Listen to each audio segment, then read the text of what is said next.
वाहिगुरु जी का खालसा वाहिगुरु जी की फतेह। सत श्रीकाल, नमो बुधाए, जय निवास साथियों, अस्सलाम वालेकुम साथियों। वाइस मानवता न्यूज़ चैनल पर आप सभी का स्वागत है।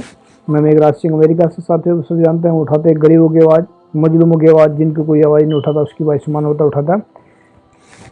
आप सभी जानते हैं कि हमने जो हफ्ते में प्रोग्राम स्टार्ट किया जिसका नाम सत्य ही धर्म है। तो सत्य ही धर्म में हम हर प्रकार के टॉपिक पर बात करते हैं, लेकिन सच्चाई से भरपूर बातें होती हैं।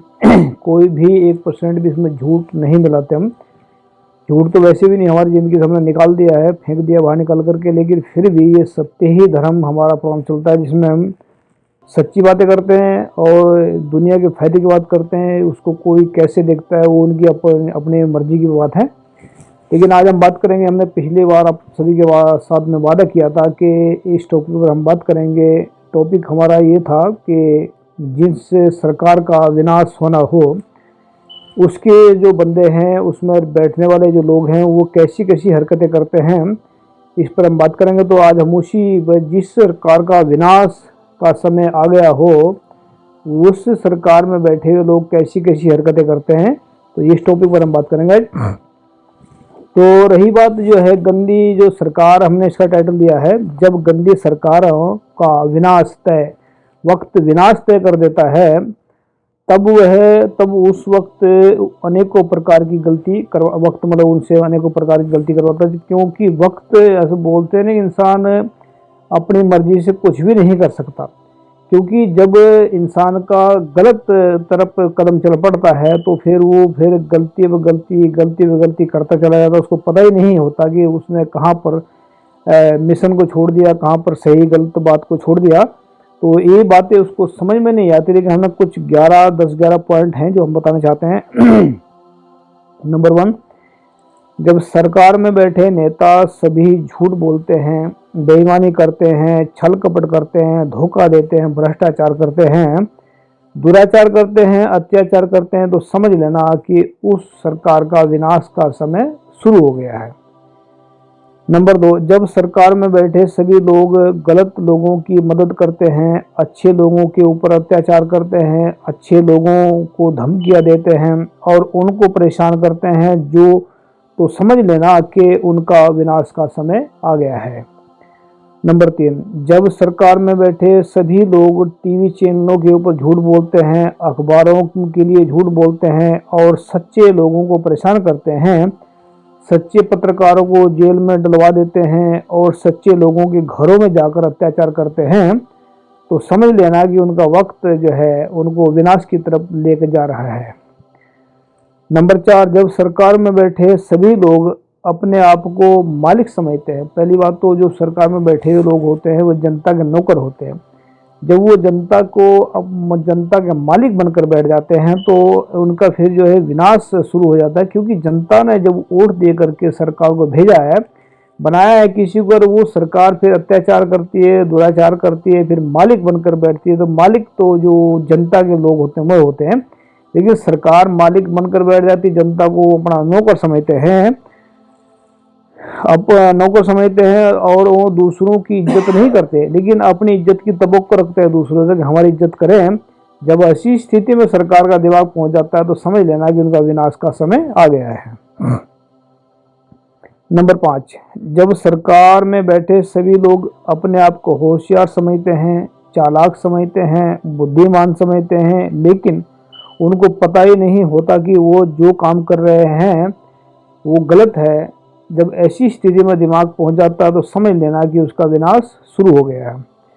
नंबर 6, जब सरकार में बैठे लोग धर्म के नाम पर पाखंडवाद करते हैं, अंदर से कुछ और होते हैं, बाहर से कुछ और होते हैं, दूसरे लोगों को धार्मिक होने का दिखावा करते हैं, पर अंदर से चोर डाकुओं के साथ देते हैं, और ऐसी स्थिति में सरकारों का विनाश सरकार का विनाश होना संभव है। नंबर 7, जब सरकार में बैठे सभी लोग धर्म गुरुओं के चरण छूते हैं और उन बाबाओं का आशीर्वाद लेते हैं, और बाबा का आशीर्वाद इसलिए नहीं लेते कि वो उनको धर्म गुरु मानते हैं, ऐसा नहीं, उनको गुरु मानते हैं। नेताओं बाबाओं के चरण इसलिए छूते हैं ताकि उनके काले पैसे उसकी बाबा देखभाल कर सकें, या किसी न किसी तरीके से धर्म गुरु नकली भी होते हैं बहुत सारे, उनकी आड़ में सरकार अपना बैंक, वोट बैंक अपना तैयार कर सके। जब ऐसी स्थिति में सरकार का जो चल रहा है दिमाग वो पहुंच जाता है तो समझ लेना कि उसका विनाश शुरू हो चुका है। नंबर 8, जब सरकार में बैठे सभी लोग जनता के ऊपर अत्याचार करते हैं, अत्याचार देखकर चुप रहते हैं, जब नेताओं के ऊपर कोई बात आती है तो वो चिल्लाना शुरू कर देते हैं, जब सरकार में बैठे लोग इंसाफ के लिए आवाज नहीं उठाते तो समझ लेना कि उनकी विनाश का काम शुरू हो चुका है। नंबर 9, जब सरकार में बैठे सभी लोग जेलों में बैठे अपराधियों से गलत काम करवाते हैं और बाहर के लोग जो बेगुनाह हैं उनको जेल में डलवा देते हैं, अपनी पावर का गलत इस्तेमाल करते हैं, जब ऐसी स्थिति में सरकार का दिमाग चल रहा हो तो समझ लेना कि वो उसका विनाश संभव है या वो विनाश की तरफ बढ़ रहा है। नंबर 10, जब सरकार में बैठे सभी लोग अपने देशवासियों के लिए षड्यंत्र कार्यनीति अपनाते हैं, अपने बचाव के लिए दूसरे लोगों का खून बहा देते हैं, दंगे करवा देते हैं, ऐसी स्थिति में उन सरकारों का वक्त विनाश तय कर देता है, निश्चित ही तय कर देता है और निश्चित ही तय कर देता है। ऐसी मानसिक स्थिति में सरकारों का दिमाग दूसरों के विनाश करते करते खुद का सर्वनाश कर लेते हैं। यही सत्यवाचक निश्चक है, निश्चय ही सत्यवाचक और सत्यवाचक है, जिसे बाबा जरनैल सिंह जी कहते थे कि ये निश्चयवाचक सच है। तो जब इंसान गलत तरफ कदम बढ़ाता है तो उसका विनाश शुरू हो जाता है। जब इंसान सही तरफ मतलब कदम बढ़ाता, सही का मतलब होता है सच और ईमानदारी की तरफ जब कदम बढ़ाता है तो उसका विकास होता है। जब आदमी झूठ और बेईमानी की तरफ कदम बढ़ाता है तो विनाश हो जाता है। ये भविष्य नहीं है, भविष्यवाणी नहीं मत समझना इसको, मैं जो बोल रहा हूँ ये भविष्यवाणी है नहीं, ये काम की वजह से ही उसका विकास होता है और काम की वजह से उसका विनाश होता है। यानी कि बुरे अवगुणों से इंसान का विनाश होना शुरू हो जाता है और गुणों से इंसान का विकास शुरू हो जाता है। तो झूठ से अवगुण पैदा होते हैं और सच जो है, सच से गुण पैदा होते हैं। तो सच जिसके अंदर हो उसका विनाश हो ऐसा हो ही नहीं सकता, और झूठ अवगुण जिसके अंदर हो उसका विकास हो ऐसा नहीं हो सकता। तो कुछ महत्वपूर्ण बातें, जो सरकारें पब्लिक का विनाश करना चाहती हैं उन सरकारों का भी एक दिन सर्वनाश हो जाता है। जो सरकारें पब्लिक का विकास करना चाहती हैं उन सरकारों का भी एक दिन विकास हो जाता है। यानी कि पब्लिक के विकास में ही सरकार का विकास है। अगर सरकार सोचती है कि पब्लिक का विनाश करना चाहती है तो ऐसा संभव नहीं है, क्योंकि जितना पैसा विनाश की तरफ बहा देते हैं, अगर उसमें आधा पैसा विकास की तरफ बहा दे तो सरकार भी खुश और जनता भी खुश। झूठे और बेईमान नेता खुद का भी विनाश करेंगे और पब्लिक का भी विनाश करेंगे। सच्चे और ईमानदार नेता खुद का भी विकास करेंगे और पब्लिक का भी विकास करेंगे। तो हमने नोट में जो लिखा है, सरकार में बैठे लोग अगर सच्चे हैं तभी देश तरक्की करेगा, देश के लोग तरक्की करेंगे। इसलिए सच्चे लोगों का सरकार में रहना बहुत ज़रूरी है। उठो जागो, सच्चे लोगों को चुन चुन करके सरकार के अंदर भिजवाएं ताकि देश भी तरक्की करे और देश की पब्लिक का भी विकास हो।